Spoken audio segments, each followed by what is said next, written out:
Ix-xogħol fuq l-onshore power supply se jkopri total ta' 10 mollijiet u se joffri aktar minn 30 konnessjoni ġdida biex diversi tipi ta' bastimenti ikunu jistgħu jaqbdu ma' din is-sistema fosthom dawk tal-merkanzija. Dan kollu qed isir b'investiment ta' 44 miljun euro li jinkludu fondi nazzjonali u fondi Ewropej tal-Just Transition Fund u Connecting Europe Facility. Il-Ministri Chris Bonnet u Stefan Zrinzo Azzopardi żaru x-xogħlijiet u ġie spjegat kif waqt li vapur ikun marbut mal-moll normalment ikollu jħaddem magni tal-fuel biex ikompli jipproduċi l-elettriku li għandu bżonn u dan jirriżulta f'emissjonijiet u ħsejjes.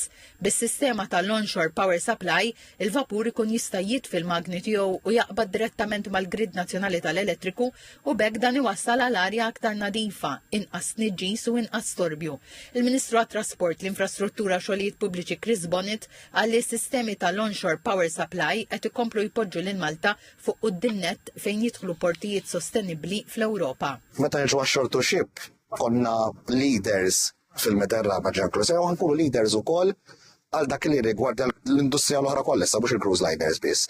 Qegħdin fuq din in-naħa ta' fejn għandek ix-shipyards, ta' fejn għandek il-ro-ro vessels li jġibulna l-merkanzija li jitlu fil-pajjiż li rridu naraw li fi żmien li ġej qed naraw li sa nofs l-2027 dawk il-vapuri wkoll jibdew jitfu l-magni biex jieħdu mill-elettriku. Il-Ministru għal-Fondi Ewropej Stefan Zrinzo Azzopardi qal li dan il-proġett u eżempju ċar ta' kif il-fondi Ewropej qed jiġu investiti b'mod strateġiku biex iwasslu għall-infrastruttura aktar sostenibbli.